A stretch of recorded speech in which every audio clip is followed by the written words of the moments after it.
Hey everyone, this is Johnny and welcome to episode 97 of the Travel Like Boss podcast. I'm here with Simon Partridge and Jenny Lachs. How you doing? Hi, how's it going? So I had these two on originally on episode 77, which is about 6 months ago. Mm-hmm. And I think that was pretty much the first time I met you. First time you met me, I think. Yeah, I'd met you at the yoga thing. Okay, but briefly. Before, yeah. And now we've become pretty good friends. Mm-hmm. So really happy to have you back on the show. One of the things that you've been doing that's been really cool is you've been blogging about becoming a digital nomad and kind of making your first dollars. Yes. What was your blog again? Well, I actually rebranded it to Square Hippie. Uh-huh. And I write about the journey of becoming a digital nomad. Why Square Hippie? Because first of all, I didn't want it to be too travel bloggy, so I wanted to have it kind of open so I can write about anything. Uh-huh. And also it's like the mixture of me. I'm a little bit of a hippie, but I'm also kind of square because I'm a scientist. So. Nice. Yeah. And Simon, what have you been up to? A lot of editing, been sort of trying to make my way in dropshipping with varying success. Mm-hmm. I also have plans for a kind of travel blog starting soon, but that's something that's going to happen over the next few weeks. I think I'm going to set that up. Okay, cool. Mm-hmm. Yeah. So it's been when do you guys remember when you started traveling? Over 2 years ago now. Yeah, October 2013. Yeah. That's crazy, right? Yeah. I don't know where I went. Yeah. Any regrets? Should have done it sooner. Really? Yeah, definitely that. Yeah. A bit of money on a credit card somewhere that we still have to deal with. Okay. That's not really. I mean, don't regret the money that was spent, but regret that exists. But, okay. Yeah. I like it. But yeah, that's pretty much it. Yeah. So we were back in Chiang Mai. Saw you guys last in Koh Phangan. Yep. And internship ended a bit early. Touch. Yeah, but how'd you like the island itself? Beautiful. Okay. Yeah, really liked it. And so I don't think anyone we ever talked about on the podcast, but basically what had happened is, so unfortunately there's not going to be another internship. I think a lot of people are looking forward to it next year. Mm-hmm. But I think what happened, without going into too much detail, is the co-working space that organized it ended up realizing it's a lot more work than they intended it to be. I think that Lisa girl that was originally supposed to be running it, she left even before it started for whatever reason. Yeah, for some circumstances. And then the owner, he has other priorities, and it just didn't work out. But the cool thing is, when I came down to visit you guys, it seemed like you guys had kind of created your own community with the other interns. Yeah. A little bit, yeah. And you're still pretty good friends with all of them? Yeah, well, actually a few of them actually ended up dropping out before we even started as well, like Lisa. But the ones who remained, we're friends with them, and they're going on traveling themselves now.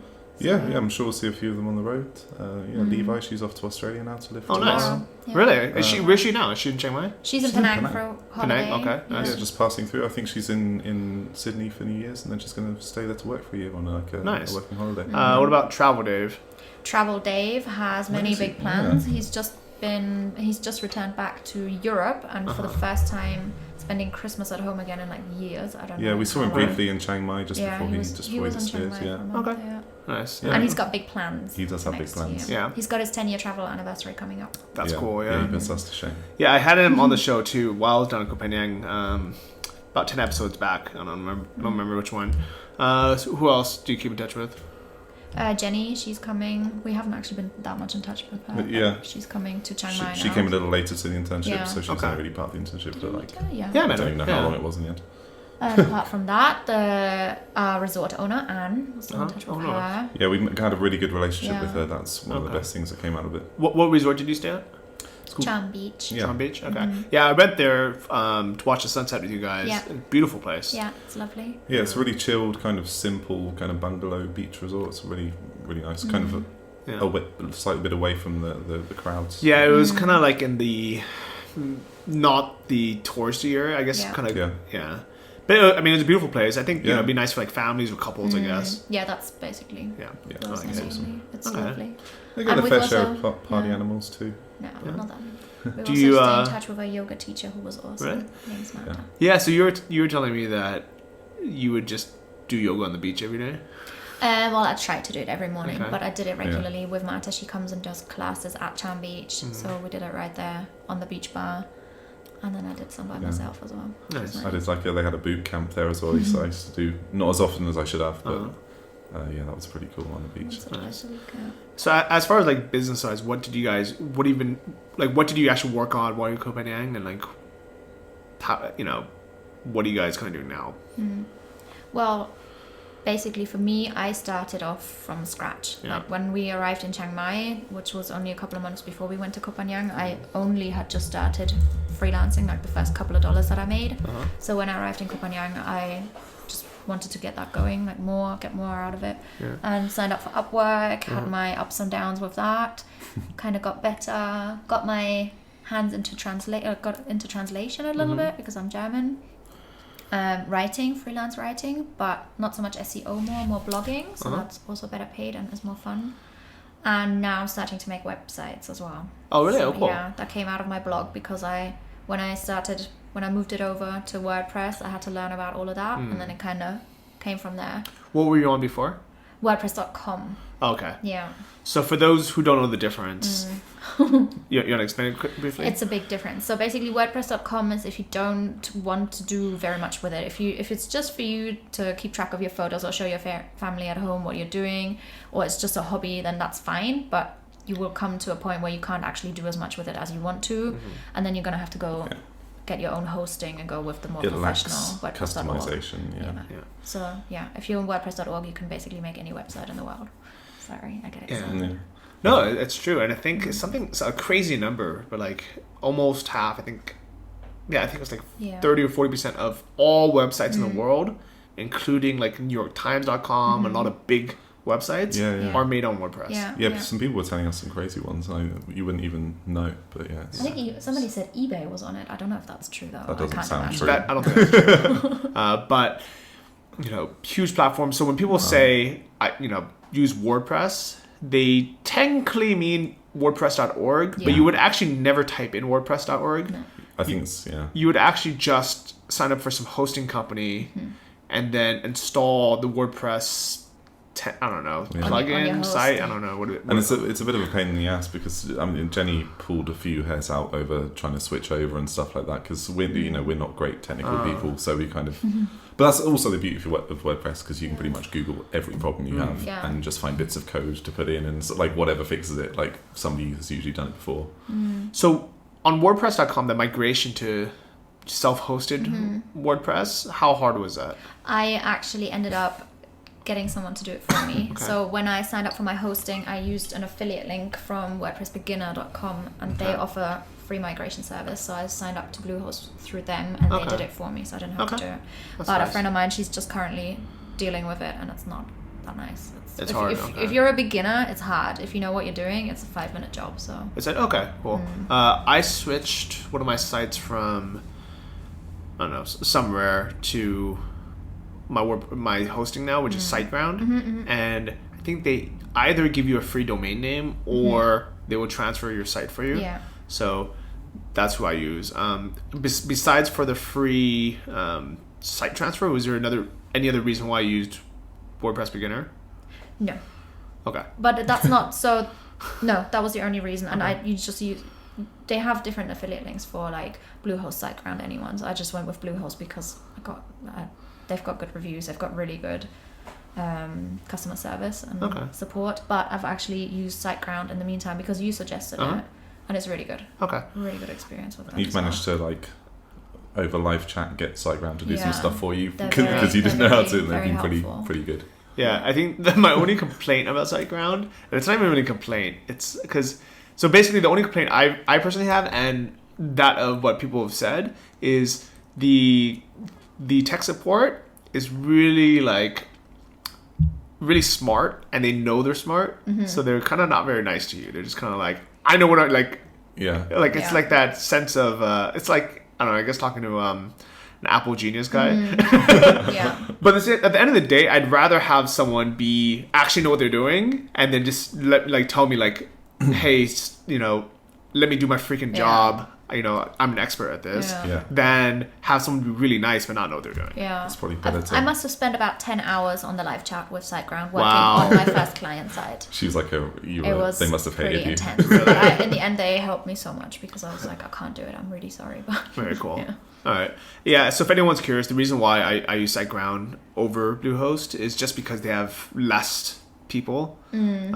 So to me, less things can go wrong, and then if you need to call them, they pick up the phone pretty quickly. Yeah. So maybe 5 years from now, SiteGround's gonna get so popular that it's gonna suck.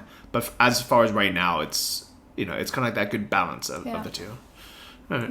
Yeah. So you documented how much money you were making online. Yeah.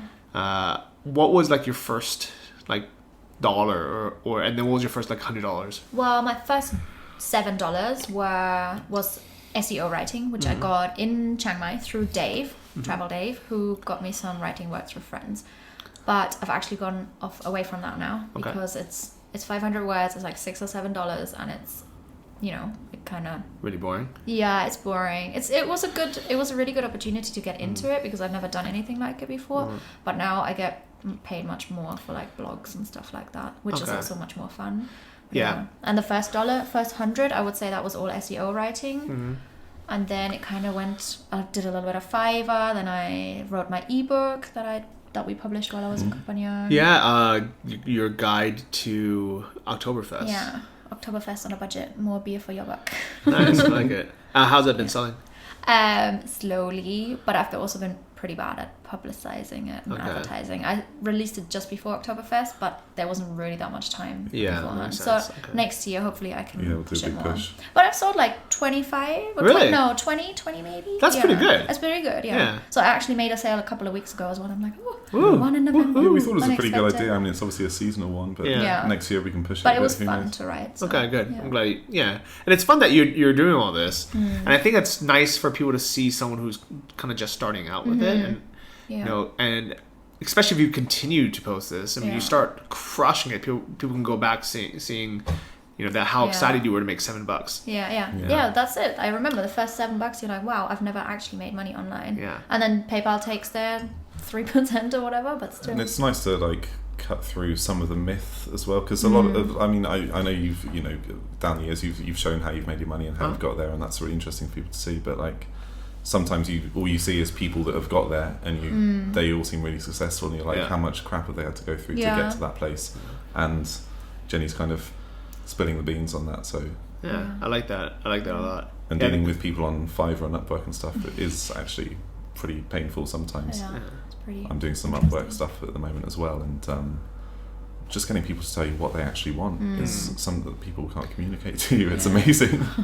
So one of my friends, she's a web developer, and she just wasted, I think 40 hours of her time or something, going back and forth with a client who didn't know what they wanted, and every time she would make an update, she would they would talk for 2 hours, figure out what the what the client really wanted, and she would explain it and say, is this what you want? And the client said, yeah, that's exactly. And she would do the work, and then the client would be unhappy, but in a way where I think the client just, no matter what came out, they just don't know what the hell they want. So what I would suggest to everyone kind of listening to this is welcome changes and like consultations, but just build it into the price, and just say, make it very clear. Say,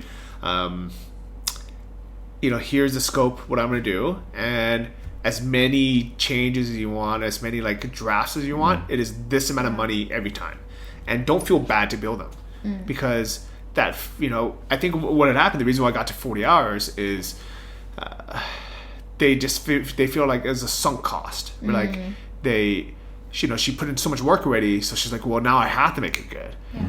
When thinking back, it would have been better just to drop that client in the first place, or risk losing them by charging them. 80-20, hey?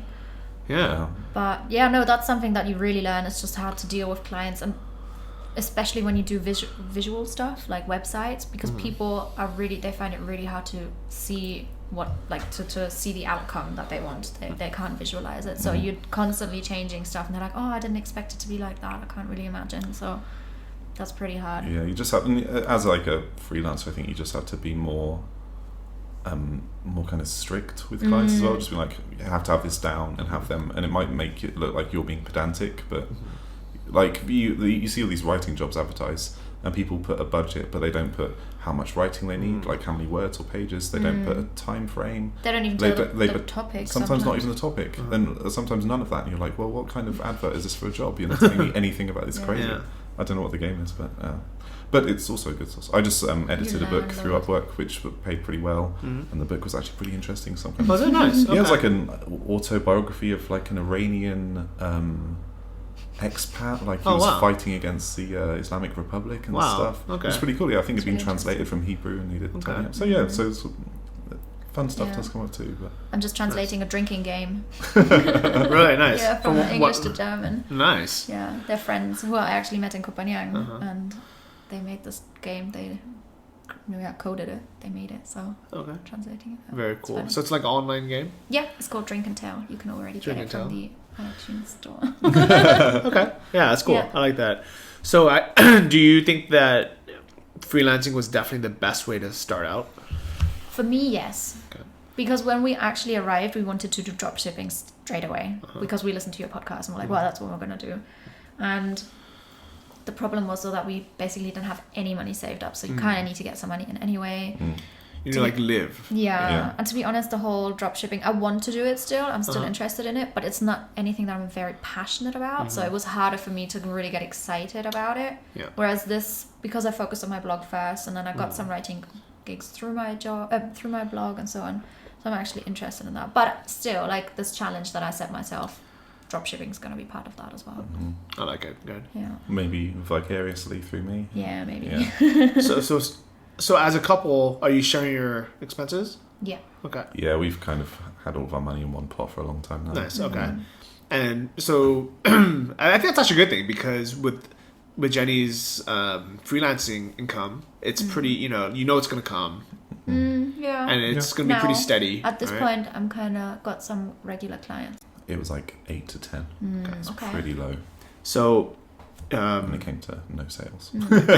Yeah. And that's the thing. It's weird. It's almost this weird thing where you would think that if you, let's say you have 10 a day, you would think that like, oh, okay, well, it'll just take 4 times longer. Yeah. But it doesn't work that way. Yeah. Yeah, it's interesting. Yeah. So that's something that I'm kind of looking forward to fiddling with that. And here's a plug for you. They just, I don't even mention this, but they just added the PLA's course to Dropship Lifestyle. Yeah. That was, again, like that for me, the best things in that course were the Shopify course, which Anton's sister, is it? Yeah, does, and the PLA's course. Because I was literally, I'd just put the ads up. I was like, I've kind of just sort of shoved that together. I don't know if that's right. And I hadn't been on the website, the Dropship website in a while. And there was just this new course on PLA's. So I was like, great. And I went through all of that and kind of, I didn't finish doing all of the steps to it, but it was already clearly going to save me a hell of a lot of time. So that's cool. I was really pleased to see that. PLA is product listing ads, which is one of the primary ways that you'll advertise products for e-commerce or dropshipping in general. What's funny is while you guys are listening to this, Anton's course is closed. He's not taking new members for the rest of 2015. So sorry guys, you can't sign up. Yeah. I actually misread that email. I thought that like I wouldn't have access to it as a mail. I was like, what? Right? What's going on? Yeah. So I don't know when he's going to be open it. He says he's gonna shoot for like mid-January. Okay. But he's completely redoing everything. I think he's refilming all the videos. Yeah. He's restructuring the actual site. I think he's actually gonna make it in a way where it's kind of like gamified. Where once you go through a section, you get like... Oh, that's a cool idea. Yeah, like you have like a progress bar or like... So it kind of makes it... Duolingo kind of thing. Yeah. Cool. That's actually pretty cool. That's a really good idea. Yeah. So I'm excited for that to come out. But yeah, I mean, in case you guys are listening to this after January, you can just go to antonmethod.com and check it out. Yeah. But I was going to ask you guys. I wanted to ask you guys more about what your plans are now for travel. Traveling. Well, we're still in Chiang Mai until the end of the year. Then we're going to Hong Kong for New Year's and to Disneyland. And then why Disneyland? I want to go to all Disneylands in the world. Yeah, we've got everything. We went to California last year. Yeah, okay. And we've been to the Paris one before. 2012. We love it. It's like the place is really clean and nice. Everyone's so friendly. There's loads of kids enjoying themselves. There's loads of fun, cheesy stuff going on. You kind of... It's hard to hate. It's really nice, yeah. Anyway, that's just one day, and then we're going to Vietnam for a few months. Okay. One of my friends is coming from San Francisco to do some work there, and we're meeting her. Is she the reason why you're going to Vietnam, or the reason? Yeah, kind of, Really? Because she's also pregnant, which is nice. It'd be nice to see her. Okay, don't tell everyone about that. Oh, yes. I don't think Don't they say know her her. name. Okay, Yeah, it's okay. That's true, yeah. I haven't seen her in a year and a half since we were in California last year. Wow, okay, nice. What are you looking forward to in Saigon? Well, we're going to Hanoi first, so the big one is Halong Bay there, obviously. Nice. Okay. And the food. And then Hoi An, which is supposed to be really nice, and have We've quite a heard lot really of nice things about nomads as well. Okay. And, Found this amazing place on Airbnb as well. Nice. Yeah. And my brother is coming to visit in Saigon, so I'm excited about Cool. I haven't been to Hoi An.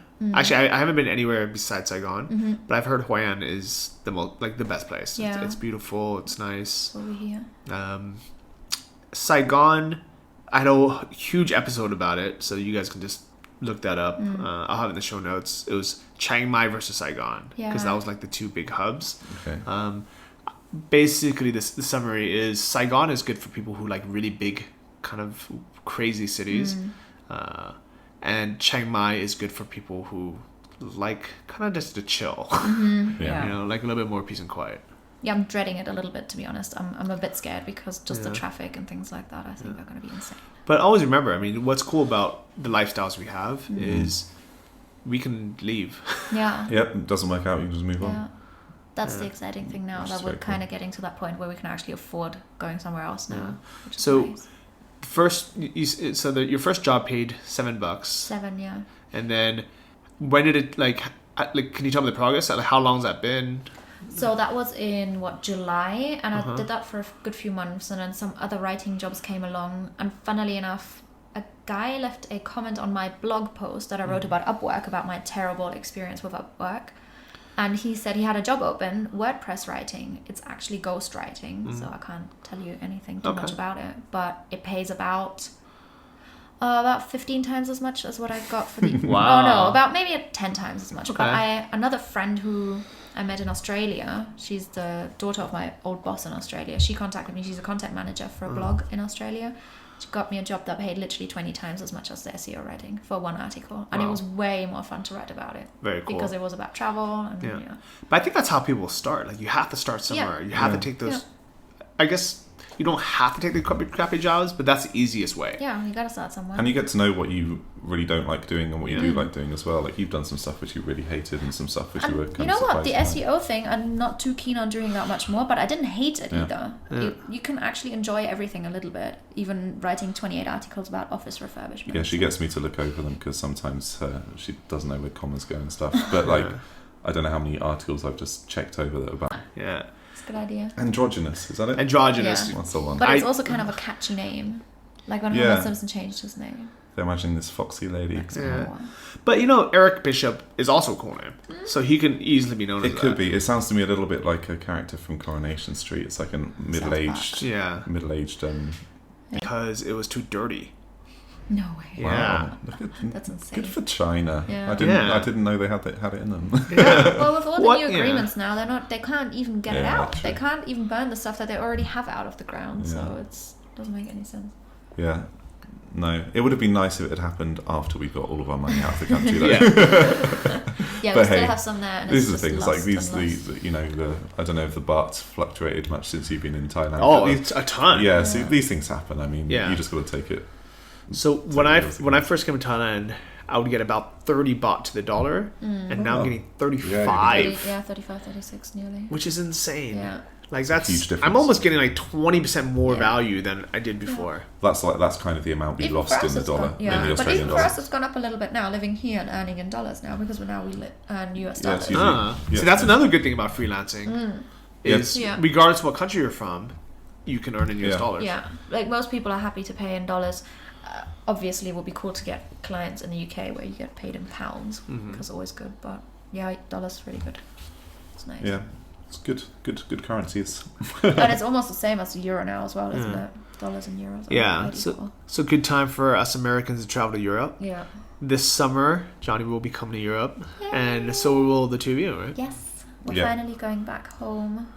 We're not sure where yet, but we're going to try and live in a few different places, Yeah. like maybe a month in each place or something. Okay. But- Go to the warmer places first when Yeah. it's still cold, Yeah. like Spain, Spain, maybe. Portugal, Italy, and Germany. maybe the Canary Islands. They're really popular for digital nomads at the Okay. moment. Where's the Canary Islands? They're just like off the west coast of Africa, Okay. Yeah. so like south of Portugal, Yeah. Okay. southwest, very much southwest. Yeah. I have some friends that are in Portugal that love it, and they say that it's super cheap. It's like it's by far the cheapest place in Europe. Yeah. But you still have that same European vibe, Yeah. Yeah. and it's a lot warmer than the rest of Europe.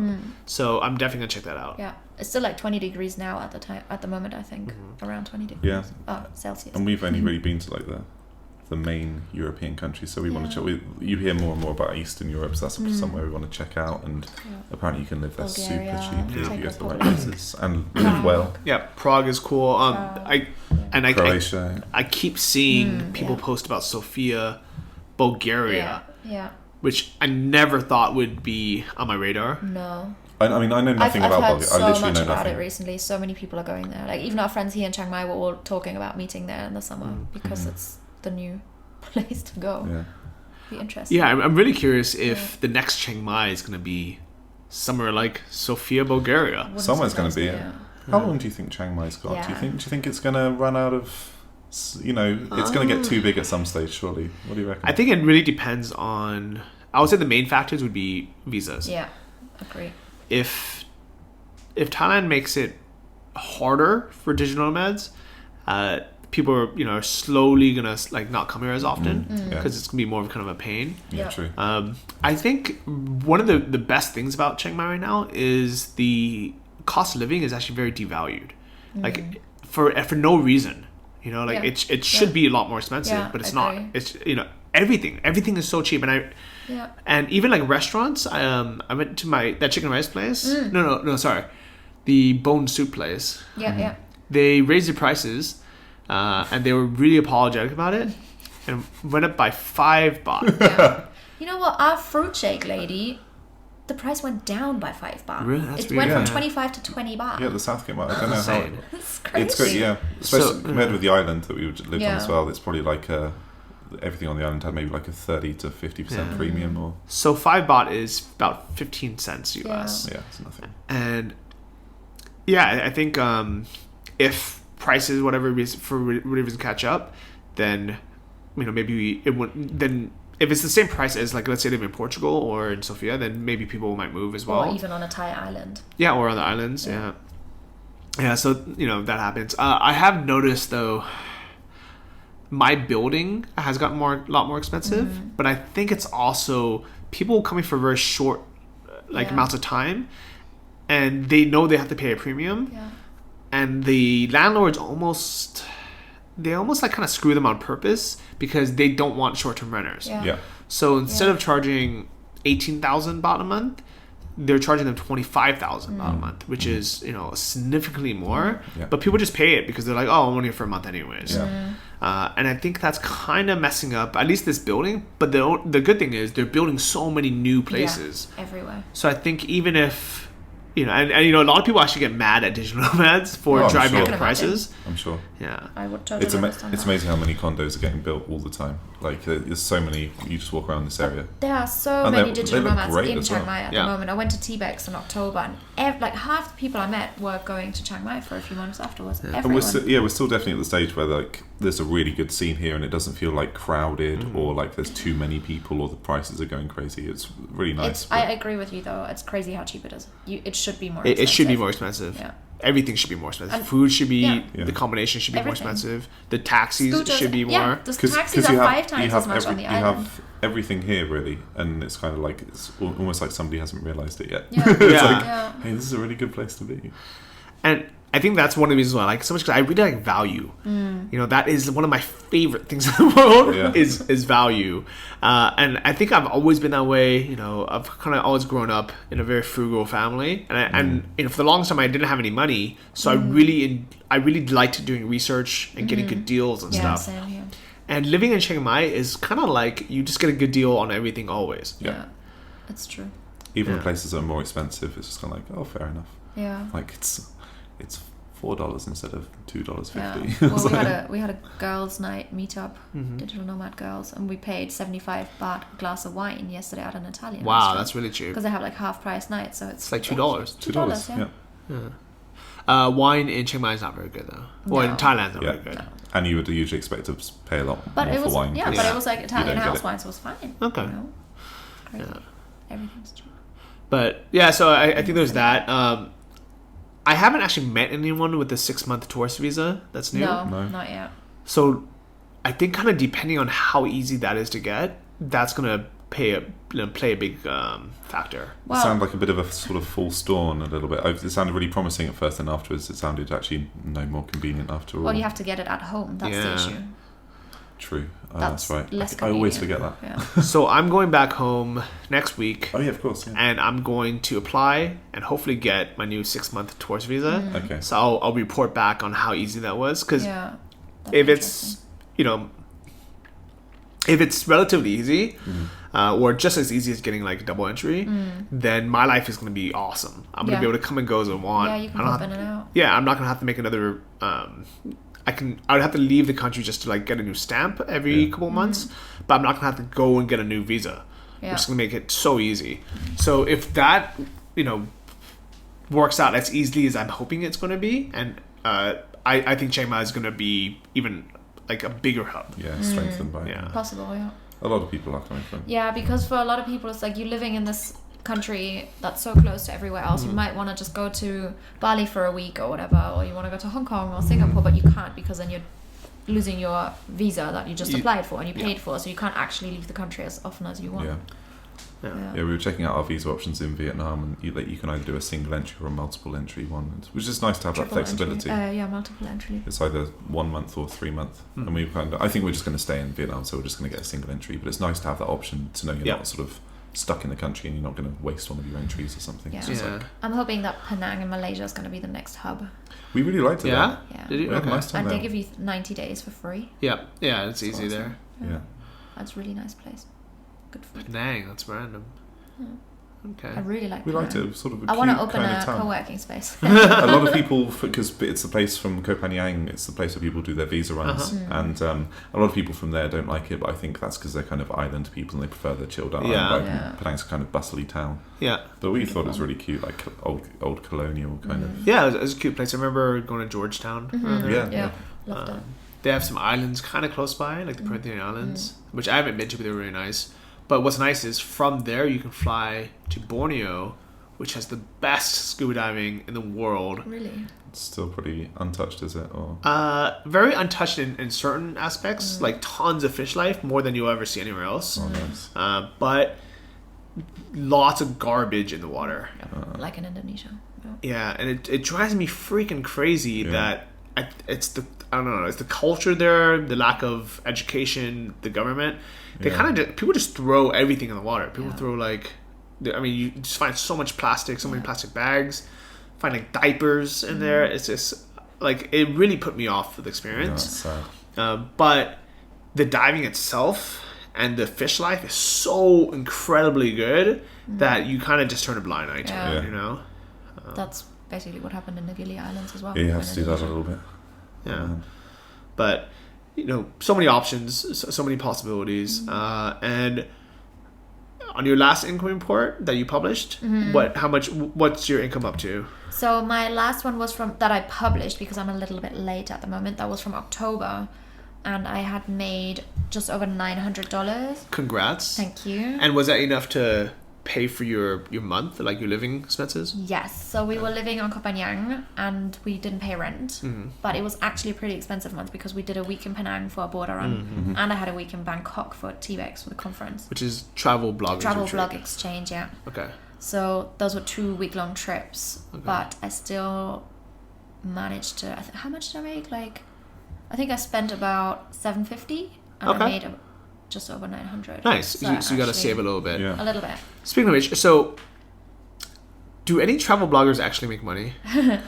That's the question. That's the question. I met so many travel bloggers. Well, obviously at that conference, but not only there. In Chiang Mai, there's so many. And I would say out of the people I met, 5% make money. That's actually higher than I thought. Yeah. The thing with travel blogs is what counts as making money from your Yeah. travel blog. So I think a lot of people do make money sort of indirectly. Well, no, directly from being a travel blogger, but not necessarily from their travel blog. Okay, so what do they... Like, I don't know. Like, They get free trips. Or like, whatever. yeah, they get free stuff, which is obviously keeps their costs down, or they do writing for other people, which is work they get because they have a blog. Okay. That's what But I it's not got. necessarily... I only got that job because somebody read my blog, and I don't even have many visitors at all. You know, I don't get. But yeah, it's always slightly mysterious because you never quite know how from one blogger to the next is making what they're. There are people who do make money, but the market is completely flooded, and it's hard. I went there It's real hard. already kind of knowing that I didn't really want to be a travel blogger because it's very, very hard, and just going there and seeing how hard people work. You just never switch off because travel is then your job, you know? Yeah. You can't go to the full moon party and just enjoy yourself. You have to film, and you have to Snapchat, and you have to Periscope and Instagram and Facebook and tweet and everything at the same time. I've hung out with a couple of travel bloggers, Yeah. and it made me not want to be a travel blogger. Yeah, exactly. Me too. There's a lot of But pressure, yeah. I interviewed Sabrina Uvio of Just One Way Ticket. Yeah, we met her here. Really cool girl. She introduced us to the Cat Cafe. Yeah, nice. And she makes, at the time, this was episode 41. She was making... Oh yeah, I listened to that episode. I remember. She was making $3,000 a month. Yeah. Mainly from affiliate links on her blog site for like Agoda or other like other travel related things like hotel booking, which fits in perfectly. Yeah. But I think aside from her, every other travel blogger I've met has been. Yeah. It seems like a lot of the not to try and give people a lack of credit, particularly someone like Sabrina who's doing really well. I think all the travel bloggers that are doing well or doing better, there's been some kind of like serendipity to it, like some kind of they've just sort of caught a wave, not necessarily by design at the right time. Like I know Sabrina did really well out of her Philippines connection, and that wasn't necessarily all 100% her being really smart about getting involved. Like I think just good timing. Sometimes. Good timing, and she did a great job of it. And she writes really nice blog. And likewise, she has really nice photos. Yeah. Like we've heard about other people who've had sort of incidents that have led them to write something that's gone on to something else, and like some small blogs randomly got picked up by like the HuffPost or something. I met a girl at T-Rex, crazy. You'll like this story. She's a Dutch girl. She quit her job in the Netherlands 3.5 years ago, saved a load of money, and has been traveling off that money since for 3.5 years. She bumped into a guy. She's been in Latin America for most of the time. Bumped into a guy that she met, just hung out, and turns out he's a journalist writing for Vice magazine. So he interviewed her. She's like, yeah, sure, interview me. She didn't even know what Vice was at the time. So it went viral. This girl has been on holiday for 3 years. You know, that kind of article. You know those articles yourself. And she got over a few weeks or whatever, because all the other Vice magazines around the world picked it up. So she has 20,000 Facebook fans. She doesn't even have a blog yet. So I met her at... Oh, that's so funny. At T-Rex, and she's like, I think I should blog. I'm like, she's amazing. She has all these stories. I'm like, yes, you need to write them, So I think sometimes there's a bit of luck involved, but there is. you can also make your own luck. Yeah. It's like we were having lunch with Chris, your friend Chris, like before you left Chiang Mai, and he was talking about how you've been blogging about stuff for years and years, and like this is the thing that's really like this gone crazy for you. Yeah. Well, I got kind of lucky where so people joke that if you Google anything about Chiang Mai, my blog comes up. And people are like, man, Johnny's SEO must be so good. I don't do any SEO. It's because I just happened to be writing about stuff about Chiang Mai because I was living here, and I really liked it, and I just wrote about stuff. And nobody else was writing about it yet. So, Google really likes it when you're the first and you're, basically putting out unique content that people are searching for or will search for in the future, but isn't out there already. And that is my secret, is influencer. And you can't necessarily design that. You couldn't have necessarily foreseen that. Because I didn't know that Chiang Mai was going to be a digital nomad hotspot. I liked it for myself and I wanted to share it. But did I got unlucky because I'm sure people were writing about this in Philippines or in Bali or somewhere else where they thought it was going to be cool or they wanted to share. It's not only that, it's because you then became successful that kind of spiraled everything, because we, or people like us, then want to be digital nomads as well, look for where should we go, and Chiang Mai is the first thing that pops up because you put it out there. Yeah. You know, we wouldn't have known otherwise. So then more people come and it kind of goes, you know, snowballs. That's true. Yeah. And so one of my kind of weird indirect like biggest sources of traffic is Peter Levels created the Nomad list, where Chiang Mai is ranked number 1. Yeah. Always. But it's because Chiang Mai really is the best place. And then people you know, search like things about Chiang Mai, like cost of living, apartments, you know, digital nomads, and then my blog comes up because I wrote about it. But I guess I don't know, it's more like chicken before the egg. Yeah, exactly. If I didn't write about it, would he? I don't even know if he would have heard about it, because he probably heard about it from someone else. Who heard about it from someone else, you know? Yeah.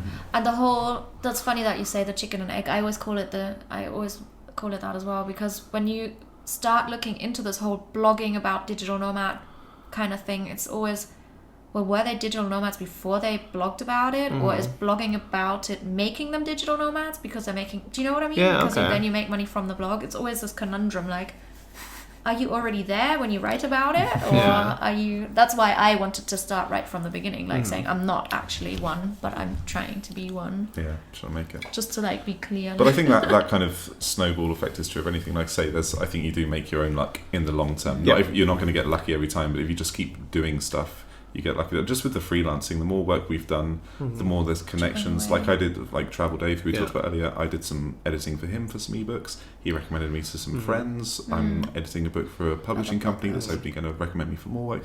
And everything just kind of goes like that. Yeah, and here's a key element that, you know, we kind of overlook is the stuff we do has to be of exceptional quality, or at least, or add a lot of value. Yeah. I'll say it doesn't need to be, you know, like I don't spell check anything, you know, I probably don't have the best grammar in the world, but you know, I really try to provide a lot of value in those and good content. And actually I have to thank Sabrina, because she's the one that turned me on to these mega blog posts, you know, because she only updates like once every 2 weeks or something, but when she does, she's like, well, if I'm gonna write a post, I'm gonna make it comprehensive. I'm gonna have photos, I'm gonna have video, I'm gonna have a lot of good text. And for an example of what not to do, if you search Cambodia on my blog, it is broken down to like 9 different posts. And I was smart enough to kind of label it day 1, Cambodia day 2, but it would have been better if I just did one mega, you know, summary, like week. Johnny's Guide to Cambodia. Yeah, the ultimate guide to. Yeah. Or you make 3 ultimate guides and then pack them into an ebook. Yeah, you definitely could do that. Yeah. There's so many options. Yeah. But yeah, no, it's true. I think and people don't come to you looking for Dickens, but they come for someone who's like going to give them something that they can take away in terms of, you know, whether it be about Chiang Mai or dropshipping or whatever, you know. And you know what, like here's advice I'm gonna give everyone is, even if you have no idea how you're gonna monetize something, don't worry about it, because you can always edit it and add in a link to it somewhere later, or turn it into an ebook later. Or use Yoast SEO and tweak it that way. What? The SEO plugin for WordPress. You just go through all your old blog posts. Oh, okay. Tweak it that way, I like it. All right, so it's good talking to both of you. Yeah, it's really good seeing you again. Yeah, it's fun to hang out, and I will see you guys in Europe. Yes. Hope so. We'll meet in Berlin. Well, we're gonna meet in Berlin. That'd be fun. Yeah. So for everyone listening, I want everyone to have a super awesome Christmas. You know, I hope, I really hope everyone spends time with loved ones, friends, family, and starts off the kind of new year right. If you've noticed, we are almost at 100 episodes. So as a kind of a special 100th episode celebration, the guests are going to be you guys, the listeners. So if you want to go to travellikeabosspodcast.com and you click 100th episode, there's instructions on how you can just record a quick 30-second or memo of whatever you want to talk about. You can, to introduce yourself and just, and that's going to be the show. Nice, that's a really cool idea. I thought you meant us two for a minute. I was like, well, we're on this one. It's going to be boring for everyone. Yeah. Episode 100, we're going to have the same conversation again. So that's about it. If they want to reach you guys, what are your blogs or social media? My blog is squarehippie.com and on Facebook the same, or square_hippie on Twitter and Pinterest and Instagram. And every other channel. www.squarehippie.com. Okay. Yeah, and my blog, which is a work in progress, is called Untravel Blog, and it's actually a parody travel blog. But it doesn't exist yet, so listen to this podcast in like 3 weeks and then it might be real. Or you can follow Jenny first. Yeah. Yeah, I'll find something I'll to do post there. it out. Hers will be I'll share better. it. All right. Awesome. Everyone, thank you for listening, and I'll see you next week. Bye-bye. Thank you. Bye. Thank you for listening to the Travel Like a Boss podcast. If you want to hear more, including the bonus How to Choose the Perfect Niche episode, join our mailing list at travellikeabosspodcast.com. See you next week, and remember, if you want to travel like a boss, you need to be your own boss. So start your online business today and start living the lifestyle you've always dreamed of.